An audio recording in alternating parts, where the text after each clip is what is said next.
ज्योतिष प्रेमियों, आज हम भाव से फलादेश कैसे करते हैं इसके बारे में जानने का प्रयास करेंगे। किसी भी भाव को पढ़ने के लिए 4 स्तर पर उसका अध्ययन किया जाता है।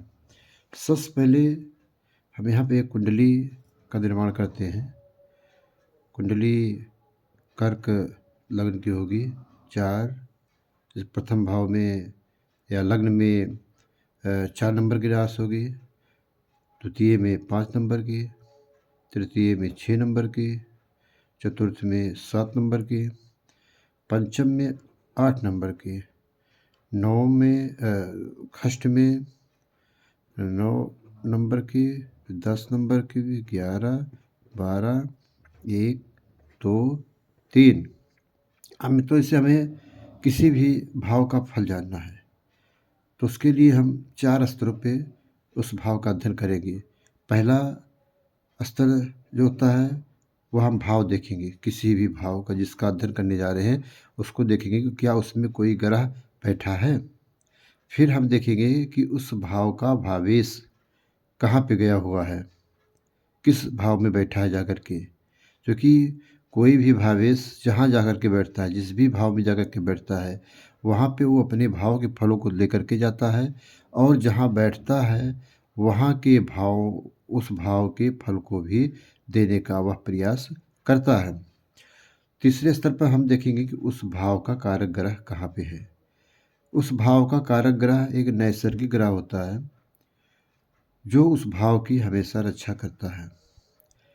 और चौथे स्टेप पे जो कि सबसे महत्वपूर्ण स्टेप है वह हम देखेंगे कि जिस भाव का हम अध्ययन कर रहे हैं उस भाव के भावेश के नक्षत्र में वह भावेश किस नक्षत्र में बैठा है और उस नक्षत्र का स्वामी कहाँ है।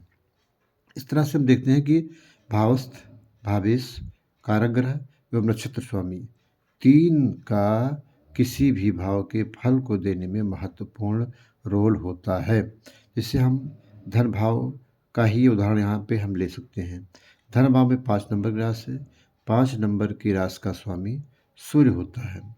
मान लीजिए कि सूर्य हमारा चतुर्थ भाव में चला गया है, आकर के चतुर्थ भाव में बैठ गया है और पंचम भाव में द्वितीय भाव में आकर के कोई शुभ ग्रह अगर बैठा है तो शुभ फल देगा। अगर कोई अशुभ ग्रह बैठा है या पापी ग्रह बैठा है तो वो धन को रोकने का प्रयास करेगा। अब हमें ये भी देखना है कि सूर्य का नक्षत्र या सूर्य के नक्षत्र स्वामी कौन सा है या सूर्य किसके नक्षत्र में बैठा है।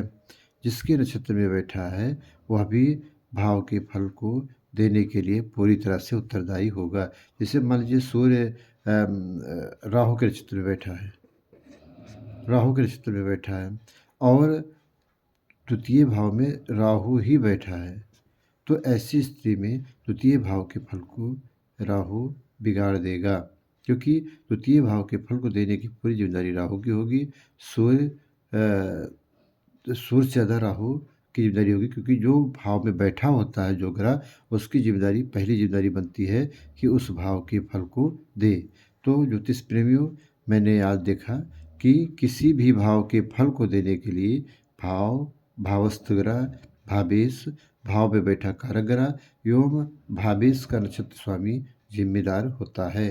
धन्यवाद।